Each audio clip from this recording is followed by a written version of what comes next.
Hello ভাই brother, আসসালামু আলাইকুম। তো সবাই কেমন আছো? তো আমরা ভিডিও বানার শেষে দুই ভাই, যে আমার এক ভাই ক্যামেরাম্যান, তো আমরা হেঁটে যাইতেছি। হেঁটে যাতে তো আমার চাচার সাথে দেখা। তো চাচাকে বললাম যে চাচা আমাদেরকে অটো করে একটু নিয়ে যাও।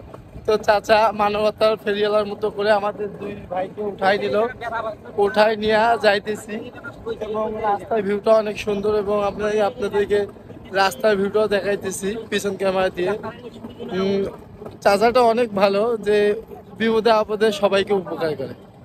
তো রাস্তার দৃশ্যটা আসলে অনেক ভালো এবং ভালো লাগার মতো, এবং চারপাশে ভিউটা অনেক সুন্দর লাগতেছে, এবং চারপাশে মানুষ এবং অনেক কাজ বাজ করতেছে, এবং চাচা গুটি গুটি এইভাবে রিক্সা নিয়ে যাইতেছে। আমাদেরও ভালো লাগতেছে, এবং রাস্তার চারপাশে অনেক মানুষ দেখে ভালো লাগতেছে, আর পরিবেশটা আরও ভালো লাগতেছে।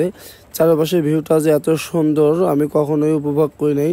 আসলে এই এলাকার চারপাশের ভিউটা অনেক ভালো লাগে, আমরা সেইভাবে দেখি না, এজন্য বুঝতে পারি না এলাকার মধ্যে যে এত সুন্দর সুন্দর ভিউ আছে। তো আমরা কখনোই কল্পনা করতে পারিনি, এভাবে আমরা কখনো দেখিওনি। তো গ্রামের যে ভিউটা আসলে অনেক ভালো লাগার মতো।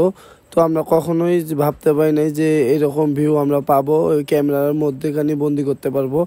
আমরা জানি যে বাইরের এলাকায় ভিউ ভালো, কিন্তু আসলে যা দেখা যাচ্ছে গ্রাম অঞ্চলের যে ভিউটা, সেটা মনের মতো ভিউ, একটা মন জুড়ে যায়।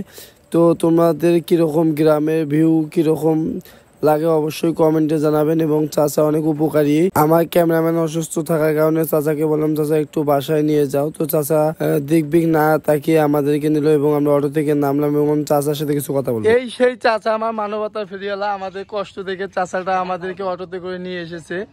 এবং চাচাকে যারা যারা ভালোবাসেন অবশ্যই লাইক কমেন্ট এবং শেয়ার করে দেবেন। চাচা কিছু বলো। কিচ্ছু বলবো না বাবা এখন।